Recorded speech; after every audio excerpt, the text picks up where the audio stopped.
Bonjour à tous, je suis Frédéric Hurlin, entraîneur d'azurperformance.fr. Je vous retrouve aujourd'hui de nouveau dans l'atelier vélo pour poursuivre notre série sur l'entraînement par la puissance en cyclisme et en triathlon. Je vous rappelle brièvement ce qu'est un capteur de puissance. Là en l'occurrence c'est un PowerTap situé dans le moyeu de la roue arrière. Il s'agit d'un dispositif de mesure de la force que vous appliquez sur votre transmission pour faire avancer votre vélo. Et c'est un des meilleurs vecteurs de développement de votre niveau à deux roues.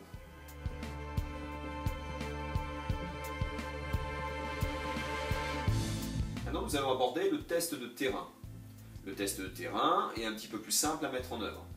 Il est possible de le répéter plusieurs fois durant la saison pour évaluer son état de forme. Vous ne disposerez pas de données telles que la consommation d'oxygène dans ce cas-là, mais vous récupérerez des données comme la fréquence cardiaque et la puissance, ce qui nous intéresse en premier lieu. Le test qui me semble le plus pertinent reste le test de Kogan. Il s'agit de réaliser un chrono sur 5 minutes pour obtenir le CP5, Critical Peak 5 minutes, suivi d'un CP 20 minutes, Critical Peak 20 minutes. Ainsi, on aura vraiment la possibilité de déterminer une puissance critique et de déterminer FTP, la valeur de seuil du cycliste. Comment ça se réalise? C'est très simple. Il s'agit de réaliser un échauffement progressif pour rejoindre une côte régulière et assez longue. Dans l'idée, 5 à 7 km, parce que lorsqu'on fait un chrono en bosse de 20 minutes, il faut quand même de la distance. L'idée est d'avoir aussi une côte assez régulière. Si vous ne disposez pas d'une côte assez longue, choisissez une route plate, sans signalisation pour vous stopper dans votre effort. Une fois que vous êtes prêt, vous pouvez vous lancer donc pour ce contre-la-montre de 5 minutes en bosse. Une fois terminé, redescendez en moulinant, en faisant tourner les jambes, puis roulez tranquillement pendant au moins 10 minutes, afin de réaliser une récupération active, avant de repartir pour votre contre-la-montre de 20 minutes, pour obtenir le CP20. En analysant les relevés de puissance avec par exemple un logiciel comme Power Agent, mais aussi Golden Cheetah, voilà ce qu'on observe. Alors voici un exemple tiré du logiciel que j'utilise qui est Power Agent, le logiciel qui va avec le PowerTap, logiciel que je maîtrise le mieux. On observe donc bien la première partie avec le CP 5 minutes, CP 5 minutes qui là vaut 287 watts en puissance normalisée. Donc en fin de compte votre CP 5 minutes correspond à votre PMA. Et juste derrière, quelques minutes plus tard, vous voyez donc ce long enchaînement qui représente le CP 20 minutes pour 255 watts. Alors par un savant calcul, on arrive à obtenir la FTP, c'est-à-dire la valeur de seuil ou de puissance critique, qui est le Functional Threshold Power. Et donc là, on obtient 242 watts.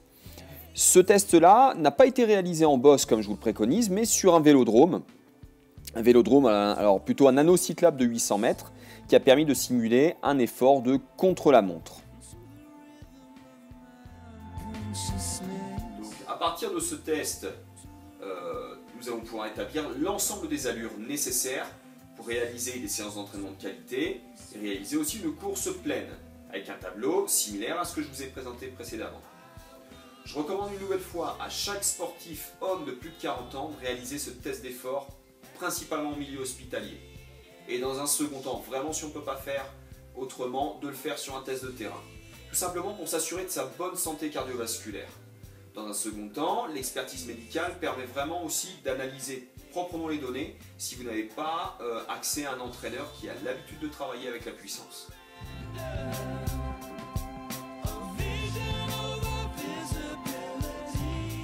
Alors, réaliser un test d'effort, que ce soit de terrain ou laboratoire, c'est quand même un effort particulier, un effort maximal qu'il faut réussir à caser correctement dans sa planification. Par contre, on peut utiliser, pour s'auto-évaluer de manière régulière, on peut utiliser le profil de puissance. Profil de puissance qui est un concept développé par Pinot et Grapp. Par la multiplication des sorties d'entraînement en course ou à l'entraînement, le cycliste qui est équipé d'un capteur de puissance pourra mettre à jour les CP, les Critical Peak. Il s'agit de la fiche d'identité du cycliste utilisateur d'un capteur de puissance. Comme ça, on peut avoir une idée précise des max développés sur des intervalles de temps allant de 5 secondes jusqu'à 120 minutes. Alors voici une courbe qui représente un profil de puissance. Alors donc on voit bien cette courbe curvilinéaire qui passe par tous les records de puissance pour des durées allant de 5 secondes jusqu'à 120 minutes. Comme le fait remarquer Frédéric Grapp et Julien Pineau, il s'agit de la signature physiologique du sportif. Ainsi, on peut vraiment déceler des manques que l'entraînement pourra combler. Et par exemple là, sur ce graphique, en l'occurrence, aux alentours des 10 minutes, il y a un léger décrochage de la pente de puissance.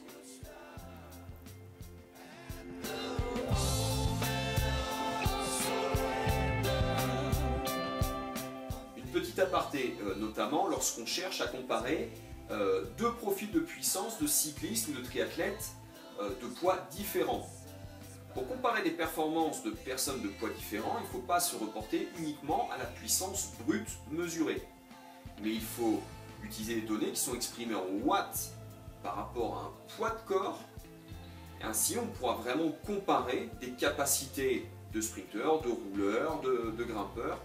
On pourra vraiment les exprimer et les comparer de manière pertinente. Connaître le sens de PMA, c'est le début du cheminement d'un entraînement efficace. Pas forcément sans aléas, parce que le triathlon et le cyclisme sont des sports outdoor, mais l'usage de données de puissance permet vraiment de cadrer son entraînement et sa course et d'avoir une connaissance précise de soi. Reconnaître quand on est dans le rouge ou lorsqu'on pédale sur un faux rythme notamment.